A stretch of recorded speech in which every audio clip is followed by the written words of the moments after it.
السلام علیکم ورحمۃ اللہ وبرکاتہ۔ الحمدللہ رب العالمین والصلاۃ والسلام علی اشرف الانبیاء والمرسلین نبینا محمد وعلی آلہ وصحبہ اجمعین، اما بعد۔ میرے عزیز دوستوں اور بھائیوں، ایک مسئلہ یہ ہے کہ کیا اللہ کے نبی صلی اللہ علیہ وسلم کی طرف سے قربانی کیا جا سکتا ہے؟ کیا کسی صحابہ نے کیا ہے؟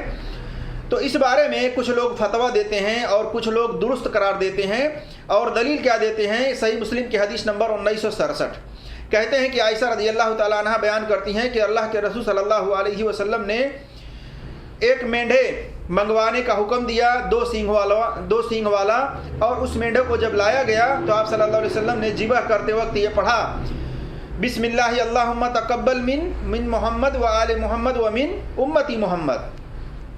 شروع اللہ کے نام سے، اے اللہ یہ قربانی میری طرف سے، من محمد میری طرف سے، وہ آل محمد اور محمد کے گھر والوں کی طرف سے، وہ من امتی محمد اور محمد کے امت کے طرف سے، اور پھر آپ نے اس کو ذبح کیا۔ تو میرے عزیز دوستوں اور بھائیوں، اس سے دلیل یہ لیتے ہیں، کہتے ہیں کہ دیکھیے اس کے اندر نبی صلی اللہ علیہ وسلم نے من امت محمد کا لفظ استعمال کیا ہے کہ محمد کی امت کی طرف سے قبول فرما۔ تو ایک بات جان لیجئے کہ یہ نبی صلی اللہ علیہ وسلم کے لیے خاص ہے، من امت محمد کا لفظ۔ کیوں؟ کیونکہ نبیوں کی امت ہوا کرتی ہے، عام لوگوں کی امت نہیں ہوا کرتی ہے۔ اسی طرح سے اس لفظ کے ساتھ کسی صحابہ نے جانور ذبح نہیں کیا کہ من امت محمد، کسی صحابہ نے اس لفظ کو استعمال نہیں کیا ہے قربانی کرتے سمے۔ تو اس بات کو دلیل بنانا درست نہیں ہے۔ اور پھر کہا جاتا ہے کہ امت میں زندہ اور مردہ دونوں داخل ہیں، دونوں شامل ہیں۔ جب دلیل ہی نہیں بن سکتا تو پھر امت کے اندر زندہ اور مردہ کو داخل کرنے کی کہاں تک بات آتی ہے؟ اسی طرح سے دوسری دلیل دیتے ہیں، کہتے ہیں کہ علی رضی اللہ تعالیٰ عنہ دو جانور یعنی دو مینڈھے کی قربانی کیا کرتے تھے۔ جب ان سے سوال کیا گیا کہ ایک مینڈھا تو کافی ہے، تو انہوں نے کہا کہ مجھے نبی صلی اللہ علیہ وسلم نے وصیت کی تھی کہ ایک جانور کی قربانی تم میری طرف سے کرنا، اس لیے میں ایک جانور کی قربانی اپنی طرف سے کرتا ہوں اور دوسرے جانور کی قربانی نبی صلی اللہ علیہ وسلم کی طرف سے کرتا ہوں۔ تو جان لیجئے کہ یہ روایت سنن ابی داؤد کے اندر حدیث نمبر 2790 پر ہے، اور جامع ترمذی کے اندر حدیث نمبر 1495 پر ہے، اور مسند احمد میں جلد نمبر 1 صفحہ نمبر 107 پر ہے، اور اسی طرح سے مسند ابی یعلا کے اندر 459 پر ہے، اور مستدرک الحاکم میں جلد نمبر 4 صفحہ نمبر 255 پر ہے۔ اور اس کی سند میں یہ جان لیجئے کہ اس کی سند میں شریک بن عبداللہ قادی ضعیف راوی ہے، کمزور راوی ہے، اور دوسری علت یہ ہے کہ یہ مدلس ہے، یہ سماع کی تصریح نہیں کر رہا ہے کہ اس روایت کو اس نے کس سے سنی۔ اسی طرح سے ایک علت اور بھی ہے کہ اس سند میں ابو الحسنہ مجہول راوی ہے، ایک راوی ہے جس کا نام ہے ابو الحسنہ، اس کے بارے میں یہ محدثینوں نے کہا ہے کہ یہ مجہول راوی ہے، یعنی اس کی حیات زندگی کے بارے میں کچھ کنفرم نہیں ہے، کچھ وجاہت نہیں ہے کہ یہ کون ہے، کہاں کا ہے۔ تو اس بنا پر یہ سند ضعیف ہے، صحیح نہیں ہے، اس کو دلیل بنانا کسی بھی طرح سے درست نہیں ہے۔ اسی طرح سے دوسری ایک سند سے یہی روایت آتی ہے علی رضی اللہ تعالیٰ عنہ کے تعلق سے، اور یہ سنن الکبریٰ بہقی کے اندر جلد نمبر 9 صفحہ نمبر 287 پر ہے، اور اس کی سند میں عاصم بن شریف مجہول راوی ہے، اس کی بھی حالات زندگی کے بارے میں کچھ پتہ نہیں چل سکا، جس کی بنا پر یہ بھی سند ضعیف ہے۔ تو یہ جان لیجئے کہ ضعیف روایت حجت نہیں ہوا کرتی۔ کیوں؟ کیونکہ ضعیف روایت کے اندر نہ صحیح حدیث کی شرط پائی جاتی ہے، نہ حسن حدیث کی شرط پائی جاتی ہے۔ اور خود حنفیوں کے امام جس کے وہ مقلد ہیں، امام ابو حنیفہ رحمۃ اللہ علیہ، انہوں نے کیا کہا ہے؟ اذا صح الحدیث فہو مذہبی، کہ جو صحیح حدیث ہو جائے وہی میرا مذہب ہے۔ تو اس اعتبار سے حنفی مسلک کے یہاں بھی یہ دلیل نہیں بن سکتی ضعیف روایتیں۔ ضعیف روایتیں مشکوک ہوتی ہیں، شک کے دائرے میں ہوتی ہیں، اور شک والی چیزوں کے بارے میں اللہ تبارک و تعالی نے بھی یہ حکم دیا ہے وَلَا تَقْفُ مَا لَيْسَ لَكَ بِهِ عِلْمٌ، جس چیز کے بارے میں تمہیں علم نہ ہو اس کے پیچھے نہ پڑو۔ سورہ بنی اسرائیل آیت نمبر 36۔ اسی طرح سے سنن ترمذی میں اللہ کے رسول صلی اللہ علیہ وسلم نے بھی فرمایا ہے کہ شک والی چیزوں کو چھوڑ دو۔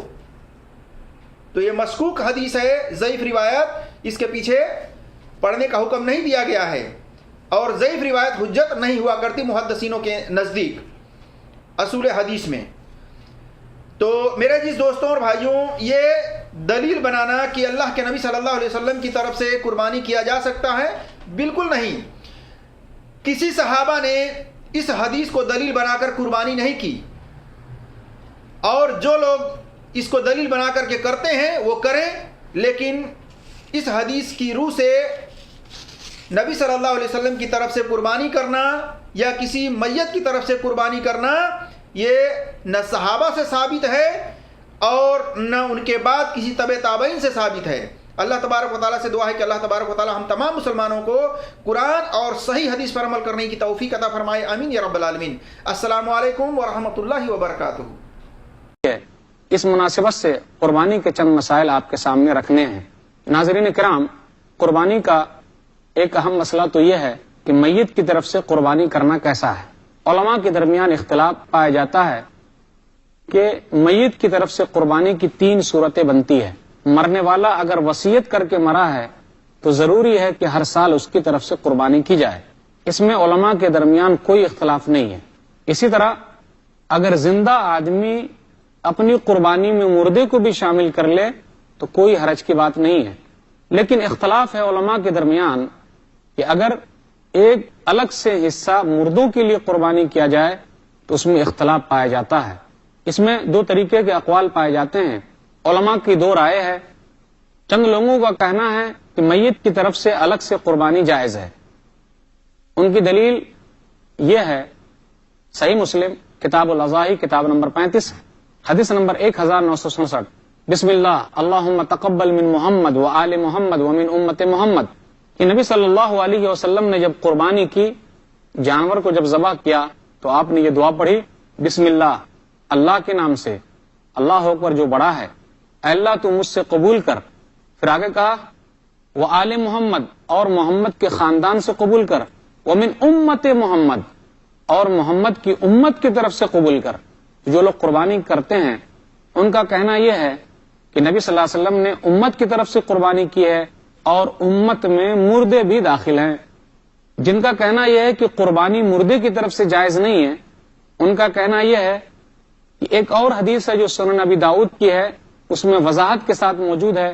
نبی صلی اللہ علیہ وسلم نے کہا کہ قربانی میری امت میں ان کی طرف سے ہے جنہوں نے قربانی نہیں کی۔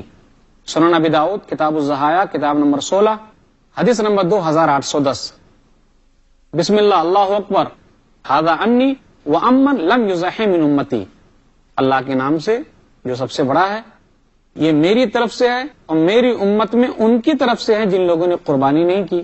تو پتہ یہ چلا کہ جن لوگوں نے قربانی نہیں کی ان کی طرف سے نبی صلی اللہ علیہ وسلم نے قربانی کی ہے۔ لیکن سب سے بڑی دلیل جو لوگ قربانی کے قائل ہیں ان کی دلیل ہے حدیث علی رضی اللہ تعالیٰ عنہ کی حدیث ہے جو سنن ترمذی میں ہے۔ سنن ترمذی کتاب الاضاحی کتاب نمبر 17 حدیث نمبر 1495، علی رضی اللہ تعالیٰ عنہ کہتے ہیں کہ نبی صلی اللہ علیہ وسلم نے مجھے حکم دیا ہے، اس لیے میں ہر سال 2 میڈھے قربانی کرتا ہوں۔ ناظرین آپ غور کیجئے، یہ حدیث صحیح نہیں ہے۔ علی رضی اللہ تعالیٰ عنہ کی حدیث ضعیف ہے، کمزور ہے، اس پر عمل نہیں کیا جا سکتا، کیونکہ اس حدیث کے اندر ایک راوی ہے ابو الحسنہ، جس کے بارے میں حافظ ابن حجر رحمہ اللہ نے اپنی کتاب تقریب التہذیب کے ترجمہ نمبر 8086 میں کہا مجہول، اس آدمی کا عطا پتہ ہے ہی نہیں، وہ مجہول ہے، اس کے بارے میں کچھ بھی پتہ نہیں ہے، پھر وہ حدیث کیسے بیان کر رہا ہے؟ علامہ البانی رحمہ اللہ جو محدث عصر ہیں، وہ اپنی کتاب رواء الغلیل میں لکھتے ہیں جلد نمبر 3 صفحہ نمبر 354 کہ نبی صلی اللہ علیہ وسلم نے اپنی امت کی طرف سے جو قربانی کی ہے من خصائصہ صلی اللہ علیہ وسلم، یہ نبی صلی اللہ علیہ وسلم کی خاصیت ہے۔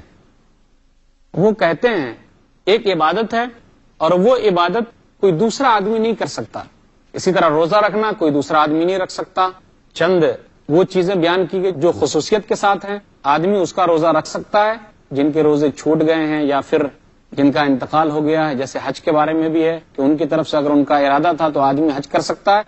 تو چند خاصیتیں اگر ہیں موجود تو آدمی ویسا کر سکتا ہے، لیکن ہر آدمی کے لیے اپنا اپنا عمل ہے، جو وہ کرے گا اس کے حساب سے ویسا پائے گا، کیونکہ وَأَن لَيْسَ لِلْإِنسَانِ إِلَّا مَا سَعَى، سورہ نجم سورہ نمبر 53، کہ ہر آدمی کے لیے اتنا ہی ہے جتنا کہ اس نے کوشش کی ہے۔ کہ میت کی طرف سے قربانی کے بارے میں کوئی خاص دلیل نہیں ہے کہ نبی صلی اللہ علیہ وسلم نے کیا ہے۔ کیا نبی صلی اللہ علیہ وسلم نے کبھی اپنی بیوی خدیجہ رضی اللہ تعالیٰ عنہ کی طرف سے کیا؟ نہیں۔ نبی صلی اللہ علیہ وسلم نے اپنے بیٹے کی طرف سے کیا؟ نہیں۔ نبی صلی اللہ علیہ وسلم نے اپنی بیٹی کی طرف سے کیا؟ نہیں۔ خاص طور پہ خاص نام کے ساتھ ثابت نہیں ہے، اس لیے علماء جو زیادہ اس کی طرف گئے ہیں ان کا قول یہی ہے کہ ہر آدمی کا اپنا اپنا عمل ہے۔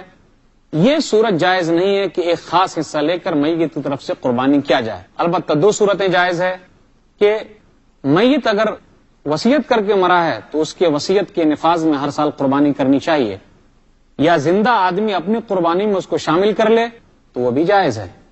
السلام علیکم ورحمۃ اللہ وبرکاتہ۔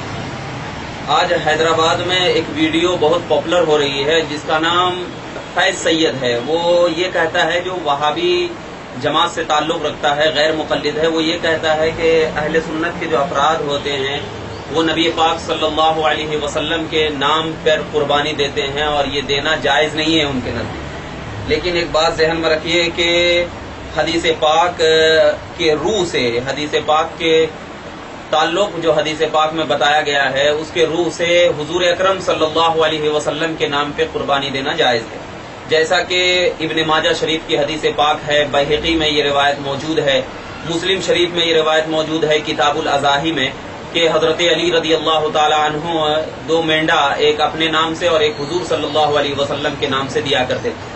تو اس اعتبار سے حضرت علی رضی اللہ تعالی عنہ کا فعل کہ حضور اکرم صلی اللہ علیہ وسلم کے نام سے دے سکتے ہیں قربانی، اس میں کوئی حرج نہیں اور یہ ایک ایصال ثواب ہے۔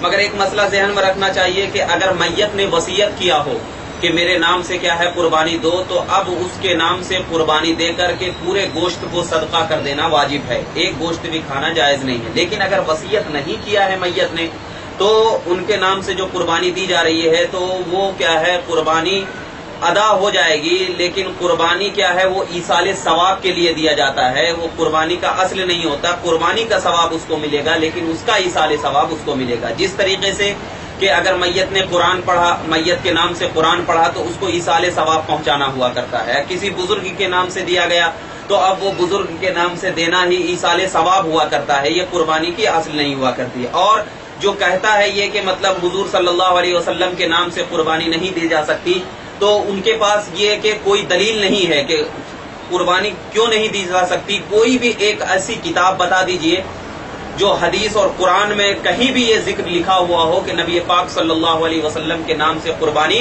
نہیں دی جا سکتی۔ ایسی کوئی حوالہ اور کوئی کتاب نہیں بتا سکتا، لیکن ایسا حوالہ ہے ہمارے پاس کہ نبی پاک صلی اللہ علیہ وسلم کے نام سے قربانی دی جاتی تھی، جیسا کہ حدیث پاک میں ہے بحقی شریف کتاب الاضاحی میں کہ نبی پاک صلی اللہ علیہ وسلم نے 2 مینڈا منگایا اور فرمایا کہ ایک مینڈا پورے امت کی طرف سے ہے اور ایک مینڈا میرے اور میرے اہل بیت کی طرف سے، میرے اور میرے اہل بیت کی طرف سے۔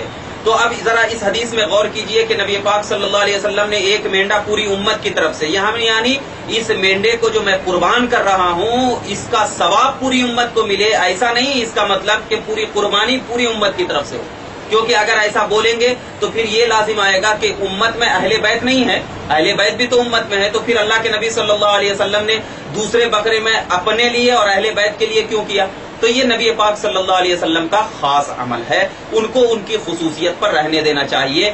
اور جو ہم قربانی کرتے ہیں نبی پاک صلی اللہ علیہ وسلم کے نام سے، وہ اس لیے کرتے ہیں کہ اللہ کے نبی صلی اللہ علیہ وسلم نے امت کے نام سے قربانی دیا، تو ہمارا بھی حق بنتا ہے کہ ہم نبی پاک صلی اللہ علیہ وسلم کے نام سے قربانی دیں، تاکہ ان کا ایصال ثواب اللہ کے نبی صلی اللہ علیہ وسلم کو پہنچے اور درجے بلند ہوتے جائیں، اور درجے بلند ہوتے جائیں۔ اور اس میں کیا ہے، تمام جیسے کہ آپ دیکھتے ہو فتاوی بزازیہ علی الہندیہ جلد سوم صفحہ نمبر 281 میں ہے کہ قال الصدر المختار انه ضحى بامر المیت لا یاکل منها وان بغیر امره یاکل، مطلب یہ ہے کہ اگر میت نے وصیت کیا ہے تو اس کا گوشت نہیں کھایا جائے گا، اور اگر وصیت نہیں کیا ہے تو کیا ہے، وہ اس کو ایصال ثواب پہنچا کر کے کھایا جاتا ہے۔ جیسے کہ ہم کسی بزرگ کے نام سے ہم کوئی صدقہ کرتے ہیں تو یہ صدقہ کیا ہے، ان کو ایصال ثواب پہنچانے کا نام ہے۔ اسی طریقے سے جب ہم دعا پڑھتے ہیں قربانی میں تو کیا کہتے ہیں، اللہم تقبل من خلیلک ابراہیم، اللہم تقبل منی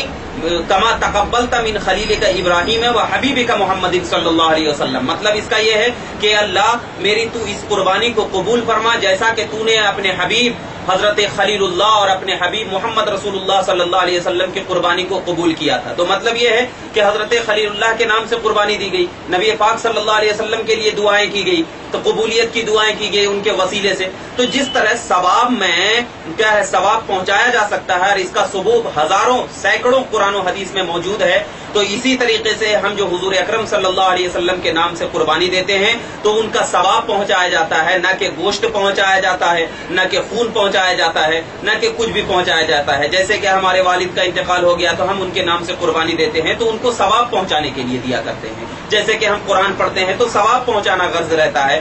البتہ کہنے کا مقصد یہ ہے کہ جس نے بھی یہ کہا، جیسے فیض سید نے کہا ہے، مجھے اس کی عقل پہ حیرانگی ہوتی ہے، اور اس کو کیسے حدیث سمجھ میں نہیں آتا اور کیسے وہ اپنے آپ کو حدیث داں سمجھتا ہے۔ تو میں ان کو یہ کہتا ہوں کہ اگر اپنے آپ کو حدیث داں اور حدیث کا ماننے والا سمجھ رہے ہو تو کوئی ایسی حدیث پیش کرو جس میں یہ بات ثابت ہو کہ نبی پاک صلی اللہ علیہ وسلم کے نام پہ قربانی دینا جائز نہیں ہو، یا اللہ کے نبی نے منع فرمایا ہو کہ میرے نام پہ قربانی نہ دیا گیا ہو، یا کسی صحابہ نے دیکھ کر کے کسی صحابی کو یہ فرمایا ہو کہ یہ قربانی جو نبی پاک صلی اللہ علیہ وسلم کے نام پر دیا جا رہا ہے یہ بدعت ہے، یہ شرک ہے۔ اگر ایسا ہوتا تو پھر اللہ کے مقدس نبی کے مقدس غلام اہل بیت کے سردار حضرت علی نے کیوں دیا پھر نبی پاک صلی اللہ علیہ وسلم کے نام پہ قربانی؟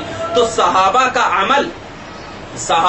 عمل اس بات کی گواہی دیا کرتا ہے کہ نبی پاک صلی اللہ علیہ وسلم کے نام پہ قربانی دینا بالکل جائز ہے، اور ایسا کرنے والا یعنی اس سے روکنے والا یہ سراسر صحابہ کا کھلا دشمن ہے، نبی پاک کا کھلا دشمن ہے۔ اللہ رب العزت کی بارگاہ میں دعا ہے کہ پروردگار عالم ہم تمام کو صحیح طریقے سے حدیث کو سمجھنے اور اس پر عمل کرنے کی توفیق عطا فرمائے۔ وآخر الدعوانا الحمدللہ رب العالمین۔ السلام علیکم۔